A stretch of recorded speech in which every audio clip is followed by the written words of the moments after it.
We have been thinking a long time to give you a detailed boat tour about our beloved swimming floating home Polaris.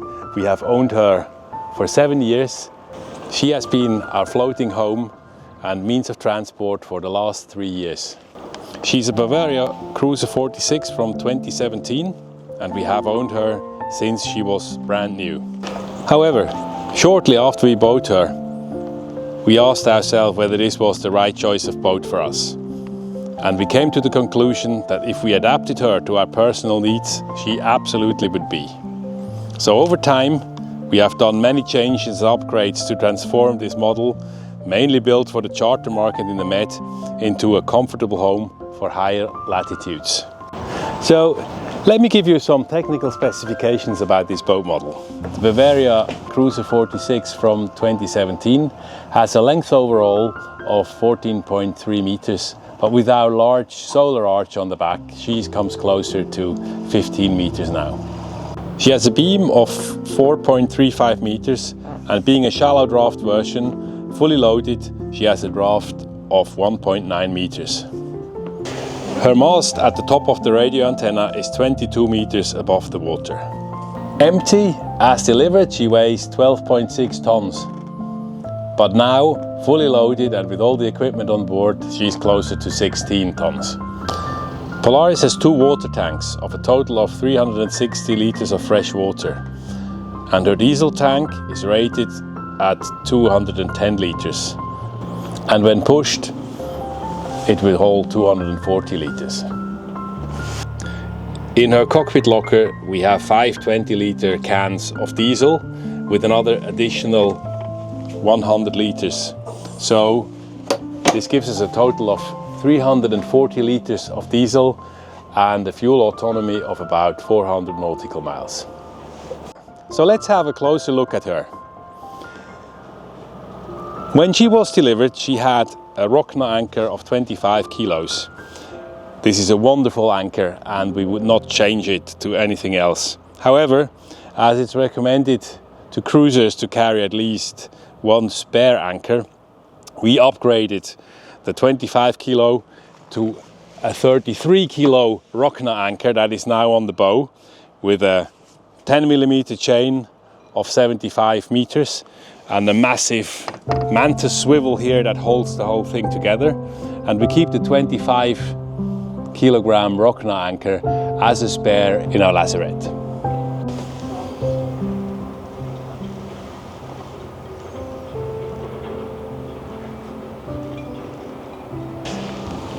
At the very start of the bow here, on that little bowsprit, we have an attachment and a halyard for our cruising chute. This is a massive 150 square meter furling sail that we use in light winds.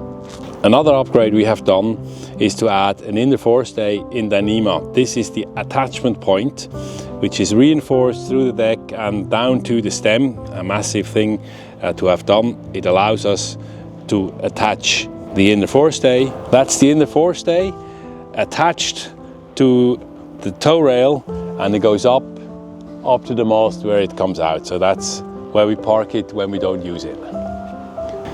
We have also added a deck wash pump that works with seawater. We have done a separate video on this upgrade. It's a big help to clean the anchor chain. When we pull up the anchor chain in muddy water, it helps us keep the anchor chain clean. This is our preventer setup. A preventer is used to stop the boom from going from one side to the other, especially when we're sailing downwind. This can be very dangerous, and to prevent this, we attach a line to the boom that is led through these 2 low friction rings. The preventer is led to the end of the boat here through this low friction ring and then onto the winch that is not used in this case. Now let's have a look at the sail locker. This is a massive locker where we stow our sails. So we do have the furling cruising chute that I explained before. We have a hang-on working jib, and on this side here we also have a small storm sail. Furthermore, in here we have some inflatable fenders. We have additional mooring lines. One that is 50 meters of 25 millimeter line, which is very strong. We do have all the anchor snubbers and everything for anchoring in here. So there's a lot of space that we can use, and we also stow our fenders in here that are now on the side when we're moored, but they all fit in here as well when we're cruising. Our guardrails, by the way, are made on Dyneema. They're spliced here. It's very easy to be done. I think they're much more comfortable to grip and to go against as compared to the wires that are normally on them, and they're also very easy to splice, to maintain. And the good thing also, if you need to cut them, you can just cut them and they're gone. So that's an additional safety measure. We have two massive fender boards. These are builder's planks that we use to protect our fenders when we moor against rough quays, or most recently we have used it in the locks of the Caledonian Canal. This is just additional safety or additional protection to the fenders here on the side. We have permanently rigged lifelines. They're also in Dyneema. There's a core, a very strong core around them. Inside it's Dyneema. We can clip on these. If we have to go to the bow, we can clip ourselves into here, and that should prevent us from falling into the water. This is Fred, our beloved dinghy that helps us commute from the boat to the shore. It normally rests here on the foredeck, firmly attached. Polaris has a furling Genoa, and we have a fully battened mainsail that stows on the boom. Normally these models are delivered with an in-mast furling, so the mainsail furls inside of the mast, but at the time I thought I'd rather have it outside on the full control with a fully battened main, and that's where we went for, and I'm very happy with that. There are different opinions about battened mainsails or in-mast furlings. We're not going to go into a discussion here. We are very happy with the setup here, but we also know many people that are very happy with an in-mast furling. As a standard, these sails come with two reef points. We have two single reef lines, the first and the seconds, that are led aft into the cockpit. However, this still leaves quite a big piece of sail out in the second reef, and we decided we wanted a third reef on our sail as well to make it even smaller. Now this required some adaptations. Firstly, we needed two more reef lines, one for the luff and one for the leech, being led aft into the cockpit. To accommodate these two additional reef lines in the cockpit, which was a priority for us, we had to get rid of two halyards that were led back in the cockpit, and they are now here at the mast. One of them is the spinnaker halyard, the other one is the Genoa halyard. They're all operated with this new winch here at the mast, and that's our new setup. The third halyard you see here, that's the staysail halyard we use to hoist the sail on the inner forestay. We have a total of 6 winches on Polaris. The main winch here, which is electric. Then here on the back we have the spinnaker winch that is used for the spinnaker and for the preventer. And here we have the halyard winch that helps us raising the mainsail and manage all the lines that are led back into the cockpit. We have a big cockpit enclosure here that obviously folds completely down when we're sailing, but when we're not sailing, when we're in harbour, particularly also in the colder seasons, this gives an additional warm, protected and dry room for us to enjoy our large cockpit. When we're sailing, we only have our spray hood up. This spray hood is a new design. This is not something that comes standard. We have changed this. It is much longer, as you can see, those who know the Bavarias, it's much longer on the side, gives us nice protection when we're sitting in here, and we can also close here with a backdrop, so It comes as close to a pilot house as it can get. We are nice, warm and protected here in the northern winds when we sail. We recently had a bimini backdrop or a spray hood backdrop done, so we can close off the cockpit, and it's cosily warm. Outside it's about 9 degrees. In here it's okay. It's not too warm but also not too cold, and we're pretty happy with this backdrop that John from Texo did for us in record time. Thank you, John. We have 2 steering wheels on Polaris which offer great view to the side, particularly good when we have to maneuver in a harbor and need visibility on both sides. Absolutely great. Another upgrade we have done is to rearrange all the instruments. Initially here we had the chart plotter, and we had these 2 displays down on the side combing, as well as the bow thruster that was placed here. I didn't like that very much because it was very exposed to the water, and so we changed it. A new setup, which makes much more sense to me, is that we have these 2 displays here. That's the autopilot. We can steer the autopilot from here, and this is the instrument that gives us all the information about the course, about the wind, about the depth and everything that we need here. And I can manipulate the bow thruster right from the steering pedestal here. On the port side we have a simple multi-display instrument that gives us the same information as on the other side.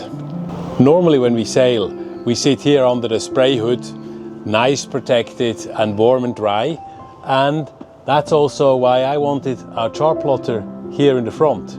Not only could I take it off from the steering pedestal and put it into a safer place, this essential piece of kit, to have it not so much exposed to the water and to the wind, but also here when we sit here and under this enclosure, we have all the information here. We have the chart plotter here.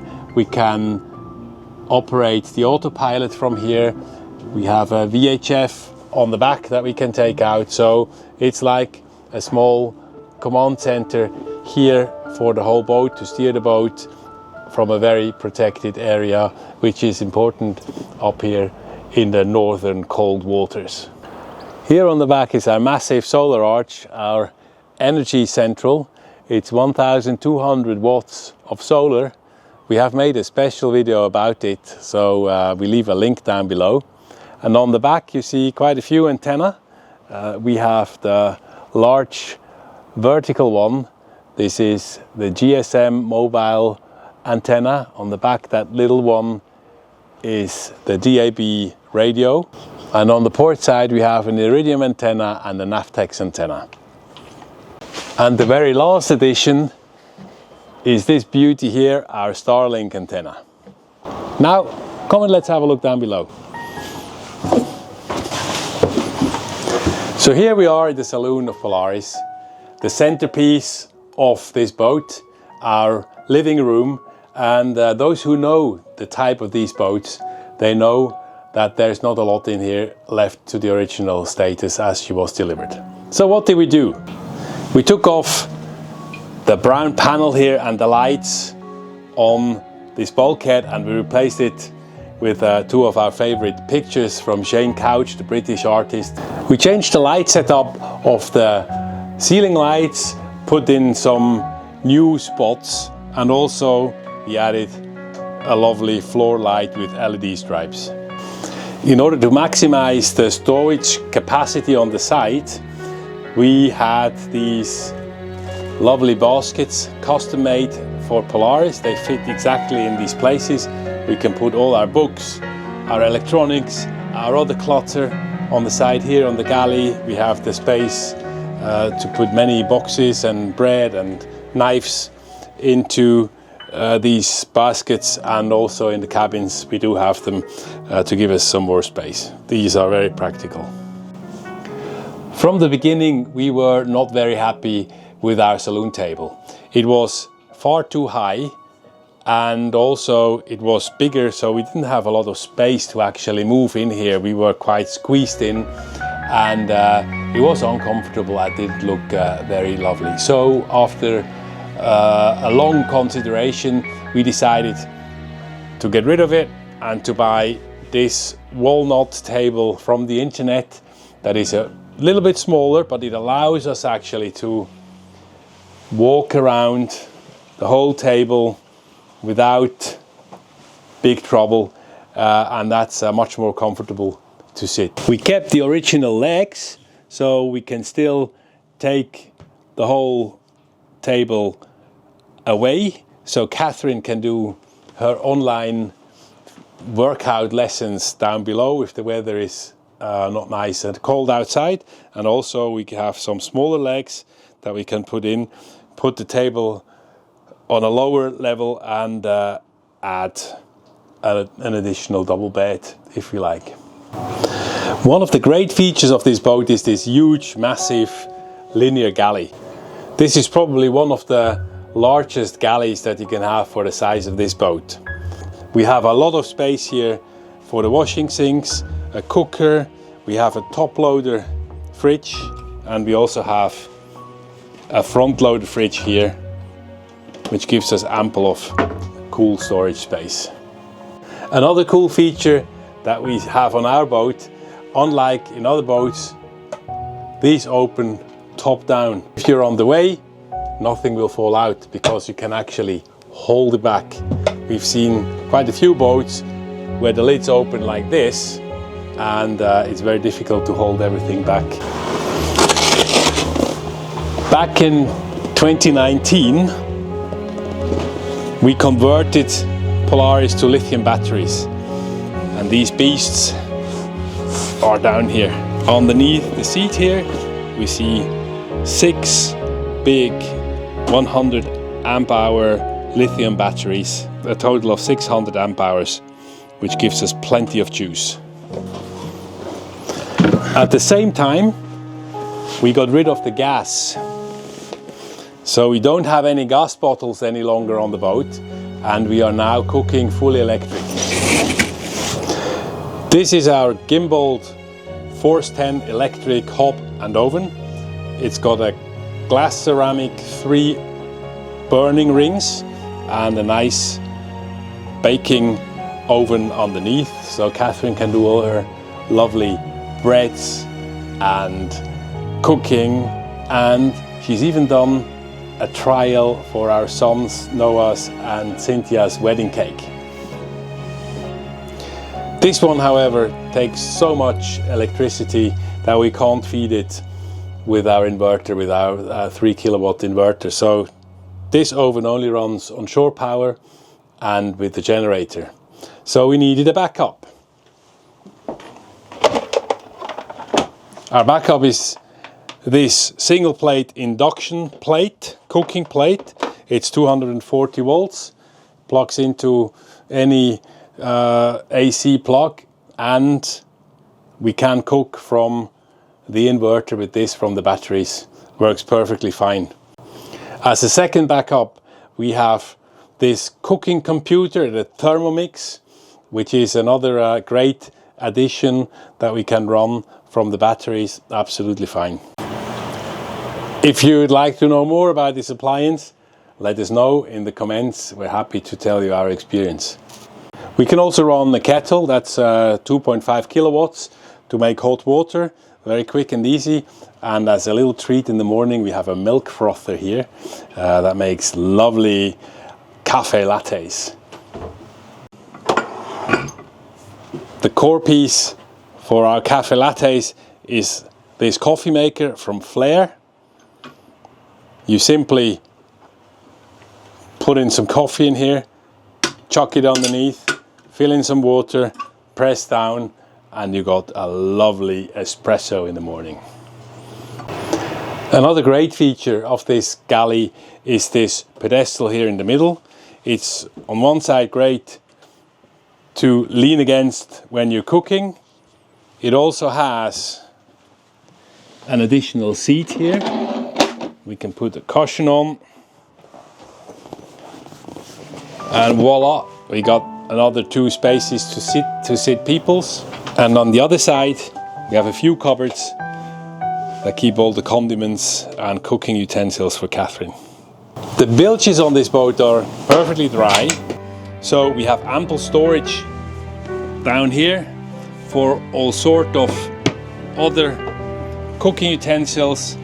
Here are my tools, some of my tools, and here we have some food. It's all very nice. It keeps dry, and we have many of these bilges. They are all full with material, fully stuffed, but it all remains nice and dry. As I mentioned, we have 2 water tanks of a capacity of 360 liters of fresh water. We do have a water maker. This is here.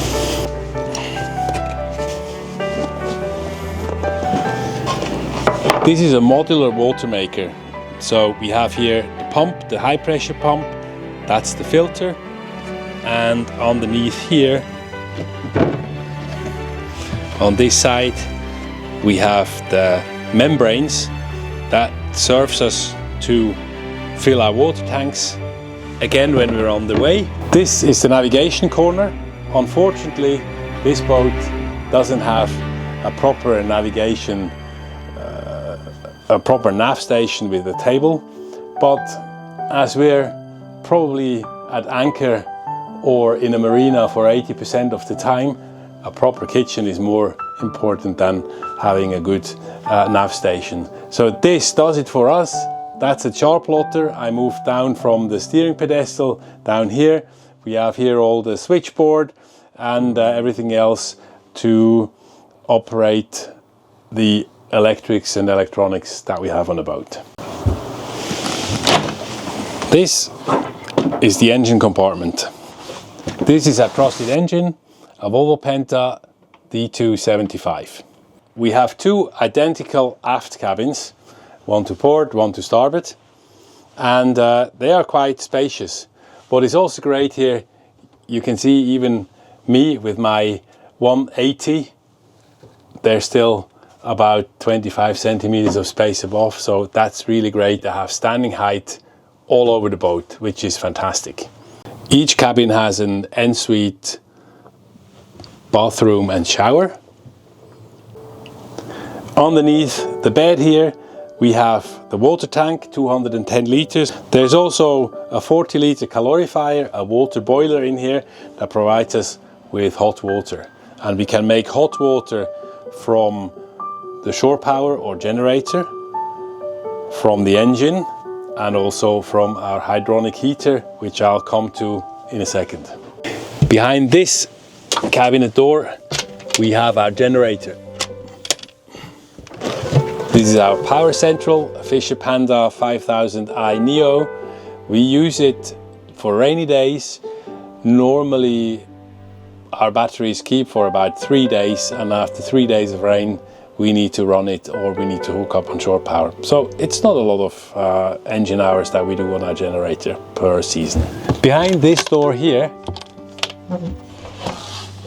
we have the rudder with the autopilot.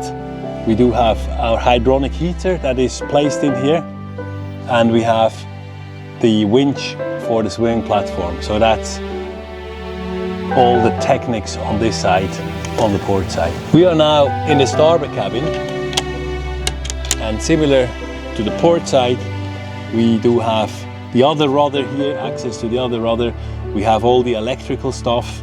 On top here, which you can't see, we have our internet router, and there's another smaller forced air heater just behind here. Yes, you heard right, we have 2 heaters. When we purchased Polaris, she came with a 5.5 kilowatt forced air heater, the one that is here on the starboard side. This provides hot air into all the cabins, one into the saloon and in the front. It is okay in summer up here, or in the autumn and in the spring, but when it gets really cold in the winter, it just doesn't provide enough power, enough heat to keep the boat warm and condensation free. During last winter we made a big change to our heating system. That's probably the most prominent and manifest item that you can see, a water radiator, and a little bit more hidden are blower heaters in all the cabins. They are fed from the 9 kilowatt heater that is on the port side, which I showed you before, and it basically works like a central heating in a house. So it's a diesel heater that heats up water that circulates in a tube system all around the boat from the aft port, alongside the galley, underneath the wee berth, back on the starboard side, makes a loop and comes back all the way down back into the heater. So that's a circulation system of hot water that runs through the whole boat, and from that circulating loop we have connected this radiator. We have the blowers, I show you later on where they are, and also we have a feed into our water heater, so when we heat the cabin with our hydronic heater we can also make hot water at the same time. Here you see the heating outlets for the hydronic heating in the saloon, very powerful, and they keep the cabin nice and warm. We get it over 20 degrees even if it's below zero, so we're very confident to have a nice and cozy winter next year. Each aft cabin has a separate hot air blower for that hydronic heater. There's one in the forward shower, one in the toilet, and one in the master cabin. This is the main cabin with a big bed, and underneath there is a lot of storage space. So imagine that's all full. Here we have our bikes in here, we have a sewing machine here, we have some spare halyards here, and in the front there is a battery with a bow thruster and our Christmas tree. We used to have a lot of condensation in this area, and we've done quite a few things. This is in other videos that we've done. We have insulated the whole hull underneath the bed. We have installed some ventilation with computer fans that circulate the air underneath our bed, and also now with the hydronic heater we have these hot tubes that run around our bed that give additional heat underneath the bed, and now it's bone dry down here and also very nice, so that problem has been solved. The shower also makes a practical dry room. With the heating outlet we can produce quite a lot of hot air in here, open the window, and that pulls all the humid air out. I have added a rail up here so we can hang some clothes, and anything that needs to dry can be hung in here and we can dry it. Part of our safety equipment on board is quite visible. One is the EPIRB up here. The other one is a fire stick up here to extinguish any fires. Obviously in every cabin and in other places we have fire extinguishers, the big ones, but that's just one to grab quite quickly here. Our newest addition is this beautiful carpet we have all over the boat. It's made from recycled PET, and underneath it has a latex anti-slip surface, so it remains very stable in the place. I hope you like this video and an insight in our floating home. If you like this video, then please subscribe, share and give us a thumb up, and if you have any questions or comments, please leave them down below. They will be answered.